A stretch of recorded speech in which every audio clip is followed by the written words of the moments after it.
家好，我係 Venice 鄭秀慧，係 M+ 香港視覺文化嘅副策展人。Hello， 我係 CM， 係 M+ 嘅 Collection Archivist。咁喺我哋面前，我哋今日見到嘅咧就係夏碧泉檔案部分嘅 materials 啦。夏碧泉就係香港其中一個重要嘅現代藝術家啦。喺佢嗰個創作年頭，即大概係60年代至到80年代呢段時期咧，其實唔係好多資料好容易揾到，亦都未有一個即係好正統嘅藝術學校啦。咁當時藝術家要學點樣創作嘅時候，可以點樣做咧？就係搜集自己唔同嘅資料啦，然之後拼合啦，剪剪貼貼啦，成為自己學習嘅 resources 嘅。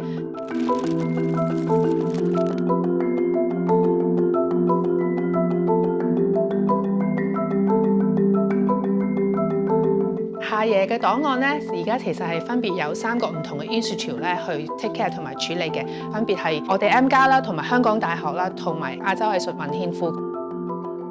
咁其實呢一次嘅檔案收藏涉及到嘅夏碧泉檔案有超過200幾箱，個規模亦都好大嘅。我哋觀察到夏碧泉先生佢嘅思維其實好清晰嘅。從 Asian Art Archive 留翻嚟嘅記錄咧，我哋知道咗咧，佢會將唔同嘅 materials 分類啦。咁我哋將會咧承繼翻佢哋嘅編排咧，係保存翻夏碧泉檔案嘅完整性嘅。咁而家喺 M+ Archive 入邊咧，我哋有夏碧泉檔案入邊3個幾重要嘅 items 啦，其中一個就係視覺研究資料啦 （Visual Research Materials）。咁喺夏爺嘅工作室入邊，其中一個最搶眼嘅咧就係佢用呢啲柯達盒去裝佢唔同嘅視覺研究資料啦，將唔同嘅資料剪存啦，放入啲盒度，然之後將佢唔同嘅主題就放埋一齊嘅。咁好似呢個盒咁樣叫香港篇，咁入邊見到嘅咧，當然就會包括一啲香港嘅象徵啦，譬如帆船啦。當大家以為帆船只係香港嘅象徵之外，喺呢個盒入邊咧就揾到唔同亞洲地區嘅帆船喎，譬如日本啦，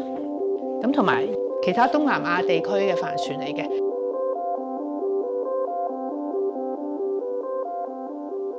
夏爺成日強調佢自己嘅工作室係一個思考工作室，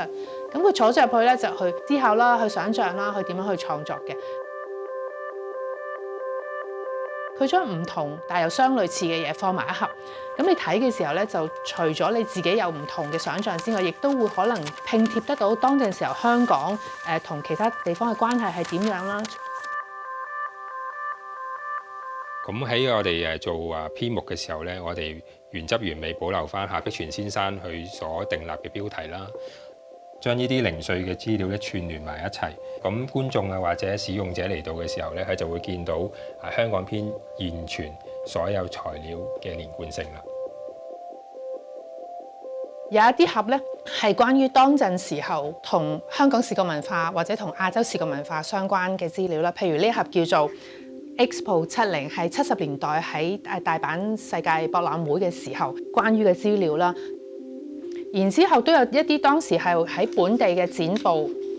就係當時係香港第一次喺70年代嘅世界博覽會咧有香港館嘅出現嘅，咁就係第一次向外去推廣香港嘅形象咯。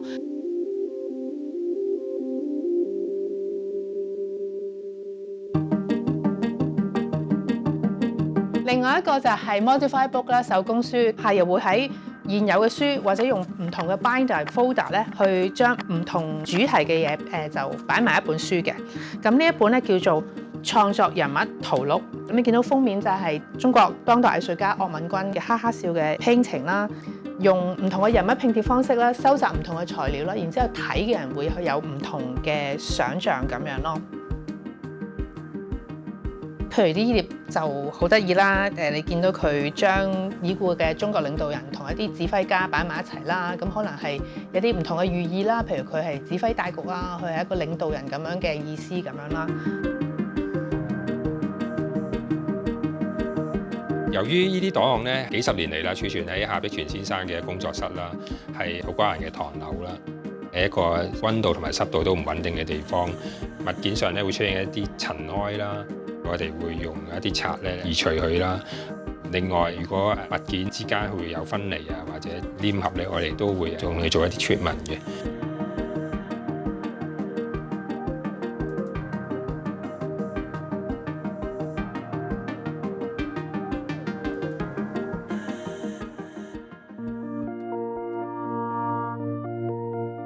係喺80年代初就買咗部相機，咁之後由80年代到2000年，佢幾乎所有關於香港嘅藝術展嘅開幕啊、相關嘅event 啊，或者係同藝術家嘅一啲交流咧，佢都會用相記錄低嘅。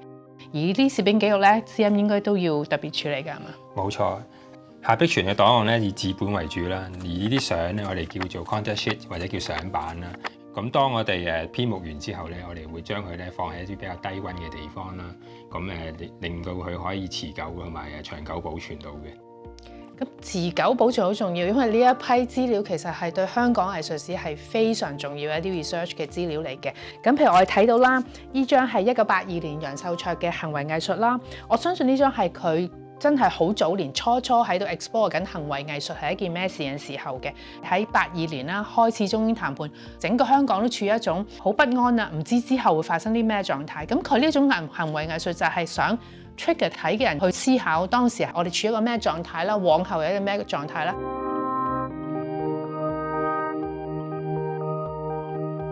咁我哋現在咧已經係逐步咁樣為呢啲夏碧泉檔案啦編目啦，同埋去做一啲數碼化咁嘅工作嘅。咁我哋會喺 M+ 嘅研究中心咧提供檔案藏品啦，俾公眾去使用嘅。M+ 係一個視覺文化嘅博物館啦。視覺文化除咗關於各方面唔同嘅 interdisciplinary 嘅想像之外，亦都係關於物件啦、items 啦，同埋當時嘅環境氣候同埋人嘅關係嘅時候，咁呢一種儲存嘅方式就相對地對應翻作為一座視覺文化博物館，點解要收一個咁獨特嘅一個藝術家留落嚟嘅 legacy？